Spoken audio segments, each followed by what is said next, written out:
Good morning. I'm Miss Grew, a fourth grade teacher with the Gulfport School District. Today we're going to be talking about multiplying fractions. I can apply and extend previous understandings of multiplication to multiply a fraction by a whole number. Let's get started with some vocabulary terms that are important to our lesson. Our first one is fraction, a number that names equal parts of a whole. A fraction names a point on the number line. Numerator, the number above the line in a fraction that tells the number of equal parts that are being described. Denominator, the number below the line in a fraction that tells the number of equal parts in the whole. Multiplication, an operation used to find the total number of items in a given number of equal-sized groups. Product, the result of multiplication. Let's get started with our first practice problem. For our first practice problem, it says, look at the model. Write an addition sentence to add the 3/4. So what we're going to do is we're going to write 3/4 under each model. So I have 3/4 plus 3/4 plus 3/4. And remember in our last lesson, whenever we add fractions, our denominator is going to stay the same. And we're just going to add our numerators like we do whole numbers. So 3 plus 3 would be 6. 6 plus 3 would be 9. So now we're going to complete this multiplication equation using the same model. So we know that repeated addition is the same thing as multiplication. So how many times are we saying 3/4? We are saying 3/4 3 times. So 3 times 3/4.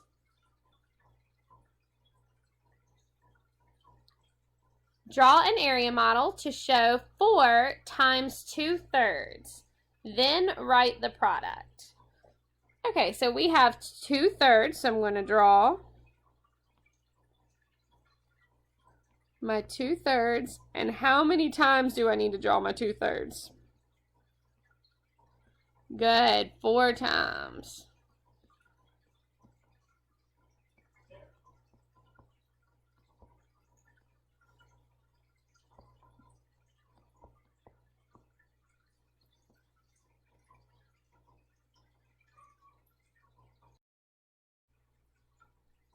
So we've drawn 2/3 4 times. So underneath it, I'm going to label each bar model.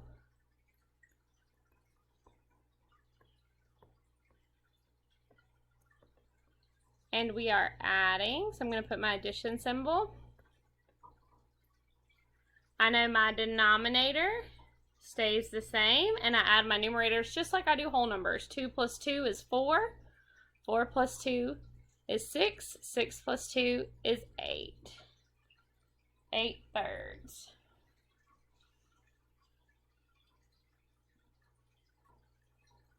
Draw an area model to show 6 times 1/5, then write the product. All right, so we have 1/5, so let's go ahead and draw our 1/5.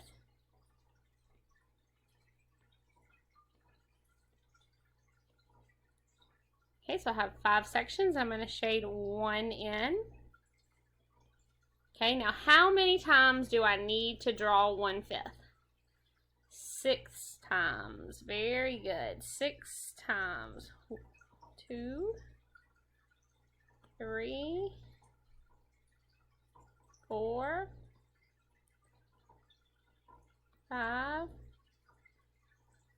6. And I'm going to section each one into fifths.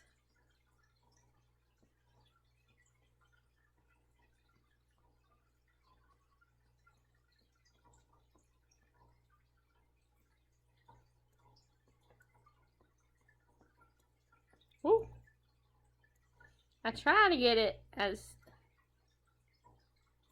equal as possible. 1, 1/5, 1/5, 1/5, and 1/5. All right, so now I'm going to label each model.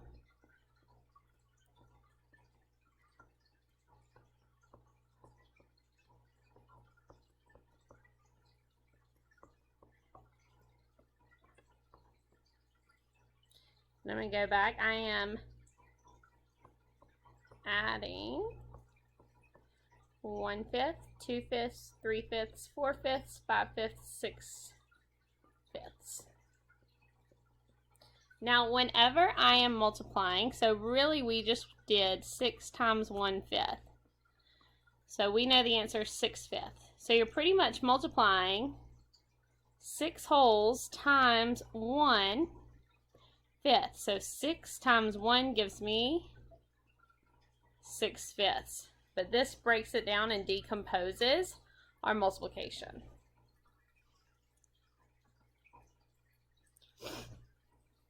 Fill in the blanks on the number line to show 4 times 3/5, then write the product.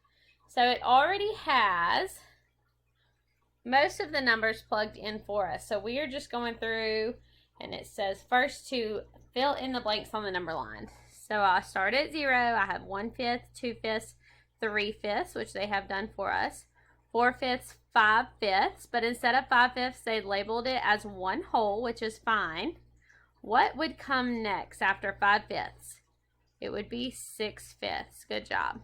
So notice what they're doing is they are hopping. So we have 1 hop, 2, 3, 4, which represents this right here. 4 times. So 4 times we are hopping 3/5. 3/5, 3 more fifths, 3 more fifths, and now we have to write in what our last one would be. So I have 6/5, 7, 8, 9/5. 10/5 would be 2 wholes. 11/5, 12/5. And then if we write the multiplication problem out again, you would see 4 times 3/5 equals, my denominator stays the same. 4 times 3 is 12. So I'm getting the same thing that I did on my number line. Find 6 times 1/4 using repeated addition. So we are going to write 1/4 how many times? 6 times. Very good. 1, 2, 3, 4, 5, 6. I know my denominator stays the same, and then I add my numerators just like I do whole numbers. 1, 2, 3, 4, 5, 6. 6/4. So pretty much we are saying 6 times 1 is 6. So I'm multiplying my whole number times my numerator, and then my denominator stays the same. The number line below shows, okay, so we've done a number line problem before, and we labeled how many times we jumped. So let's do that first. How many times are we jumping? 1, 2, 3, 4, 5, 6, 7, 8. How many times did we jump? We jumped 8 times. Now, by how many did we jump each time? So let's look at this first one right here. We started at 0 and we jumped to what number? Good, we jumped to 3/10. We jumped 3/10 more to 6/10. We jumped 3 more tenths to 9/10. So I can say 8 times 3/10. Okay.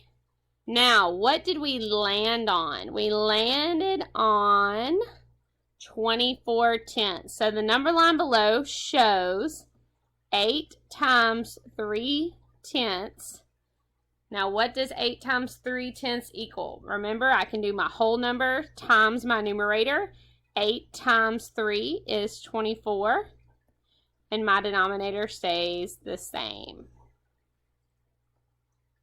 Great job. This area model represents multiplying a whole number by a fraction. Which expressions are represented by the shaded parts of the model? Choose all the correct answers. So just like all of our other models that we did, let's go ahead and label them. So we have 2/3 plus 2/3 plus 2/3 plus 2/3. So let's go ahead and figure out what this model represents. My denominator stays the same. 2 plus 2 is 4. 4 plus 2 is 6. 6 plus 2 is 8. So my model represents the fraction 8/3. We are going to look at which one of our options also equals 8/3. So would 4 times 1/3 equal 8/3? Let's see. I'm going to multiply my whole number times my numerator. 4 times 1 is 4. My denominator does not change. That one only equals 4/3. So we are not going to pick A. Let's move on to B. My whole number times my numerator. 4 times 2 is 8. My denominator stays the same. 8/3 and 8/3. So we are going to pick B.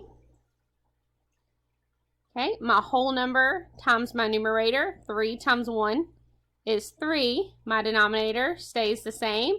3/4 is not the same as 8/3. My whole number, 2 times 3. 2 times 3 is 6. My denominator stays the same. 6/4 and 8/3 are not the same. 8 times 1, my whole number times my numerator, 8. My denominator stays the same. 8/3 and 8/3. We are going to pick B and E.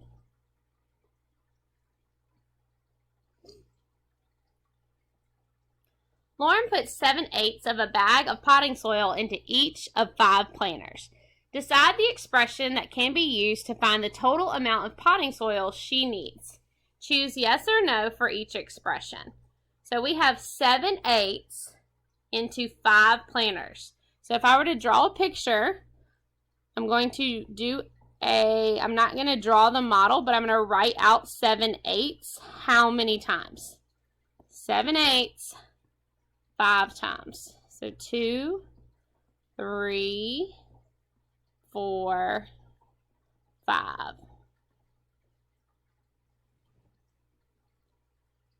What is 7/8 5 times? How could we solve that? We could do repeated addition. We could also say 7/8 times 5, which would give me what? My whole number times my numerator. 5 times 7 is 35. My denominator stays the same. Okay, so we've worked our problem out. Now let's see which expressions match our problem. Could I do 1/8 plus 1/8 plus 1/8 plus 1/8 plus 1/8? How many would that be total? How many eighths? 5/8. So is 5/8 going to be enough? No, that would not represent our problem. Okay, on the second choice, I have 7/8. 1, 2, 3, 4, 5 times. Is 7/8 5 times representing our problem? Yes, it is. On the next one, would 5 times 7/8 represent our problem? Yes, it would. Okay, now the last one looks a little bit different. We don't have the number 1/8 in our problem anywhere. However, let's work out what 35 times 1/8 would be. I'm going to multiply my whole number times my numerator. 35 times 1 is 35, and my denominator stays the same. Now, is that what we got over here by doing our 7/8 of a bag 5 times? Yes, so we're also going to pick the last one.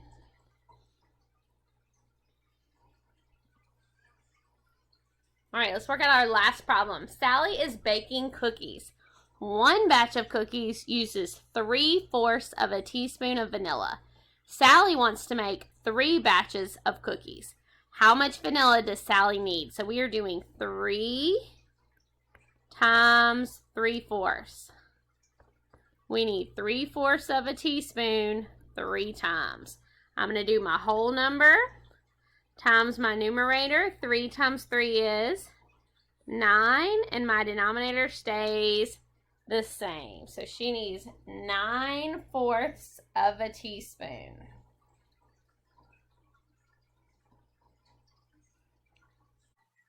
Well, y'all did such an awesome job multiplying fractions today. Let's recap on our learning statement.